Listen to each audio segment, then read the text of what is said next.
So you have the call. Thank you, Chair, and thank you all for being here. What is the true costs of Snowy 2, including associated transmission linkages and all associated costs required to make it operational and productive? Well, the transmission, as I've said many times here, is not part of 2.0. The transmission is to enable the transition to renewables, and the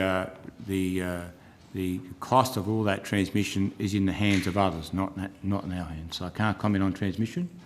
For Snowy 2.0, as I've said here many times, in nominal dollars, it's 5.1.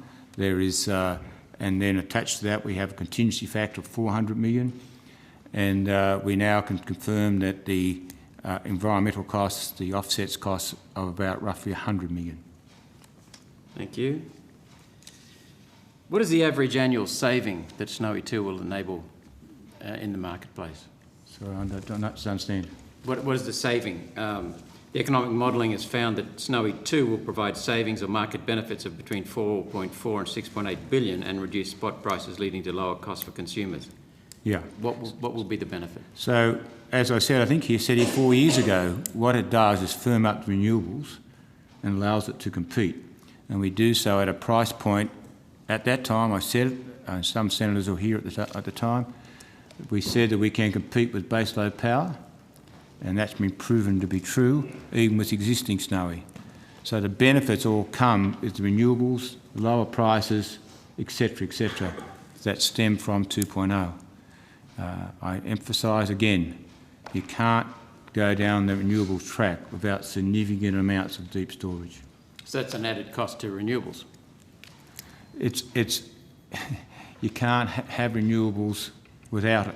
Right, so it's an added cost to renewables. Yeah.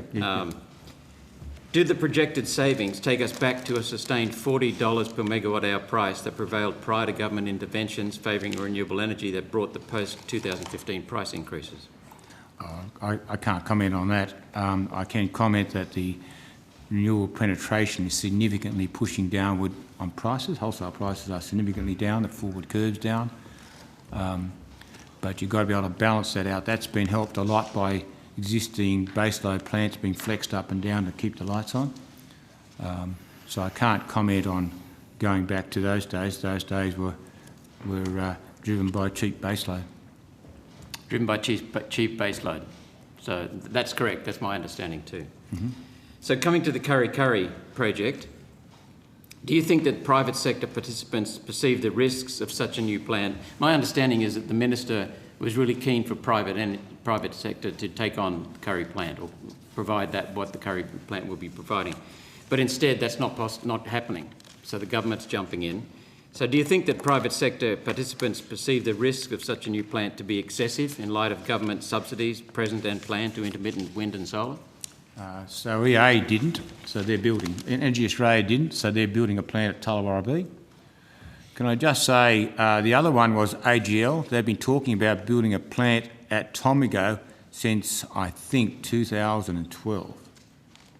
And I don't believe they were ever in their interest to build and enable competitors to offer up more competitive products than what they currently supply from their baseload power stations.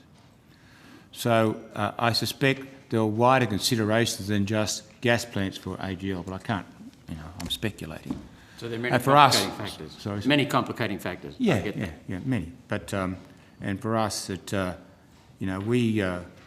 we look on the other side. I mean, when the bushfires happened here 18 months ago, the tragedy of those fires, only for Colongra,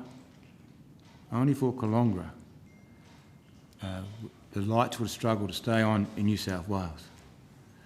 And we faced, because of the contract market that Roger was describing, we looked at losing somewhere in the order of 150 million because we're on the wrong side of the contracts. Colongra came on, we lost, I think, 30-odd million in an hour and a half, which is the nature of the business. That's what we're in a risky business, so you've got to take the losses at times. So they are you've got to be able to have fast start, firming generation to enable this transition to happen. That's just what's happening now. It's happening in Queensland right now. Queensland, there are 400,000 properties without power. There's a hospital in Queensland on emergency diesel right now. This is real. And they're firing up gas plants. Please, this is serious. This is deadly serious. This is people in serious predicaments. We sit here today, let me tell you, I spend my life thinking about this. That's what I do every day. I think about what we can do to not let that happen. Yeah, Mr. Broad, I've been thinking about it for a decade. I don't have your level of expertise in the electricity sector, but we knew this time was coming, based upon policies that Labor and Liberal governments have pushed.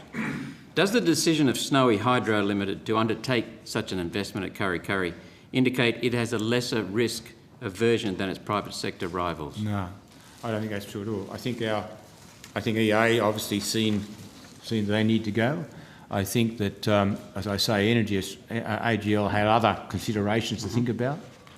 I can't comment on Origin. I can't work that out because they have a wonderful hydro plant just on the edge of the Sydney Basin, and the Victoria Falls hydro plant was a fabulous plant.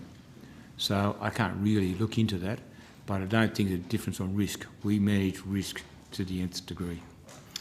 So is it because private firms just cannot justify the risk and investment because government has favoured high-cost renewables, or unreliables, as I call them? I don't think so, no. You don't think so? No, I think Energy Australia has proven that. Energy Australia is a proof positive of that, effectively. Sorry? Energy Australia is proof positive of that, effectively. Okay. So isn't Snowy 2, coming back to Snowy 2, oh well, now let's just, another question on Kurri. Isn't the private sector effectively competing with government subsidised unreliables, especially after Matt Keane in New South Wales and Lily and D'Ambrosio in Victoria recently declared further fostering of unreliables and with transmission lines and guaranteed payments and controls favouring and protecting unreliables? So I think the subsidies have flown to the private sector as much as anyone else.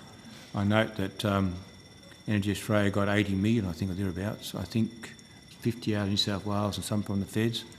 I noticed Twiggy Forrest got 30 million for his proposed LNG plant. I'm sure he needs the 30 million.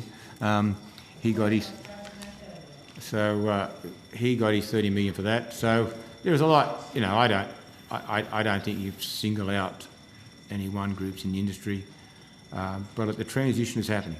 Let's be clear, the transition is happening. And once the renewables gets and transmission can deliver it to market, the firming that needs to be built is massive. It is on a scale that it's hard to even comprehend.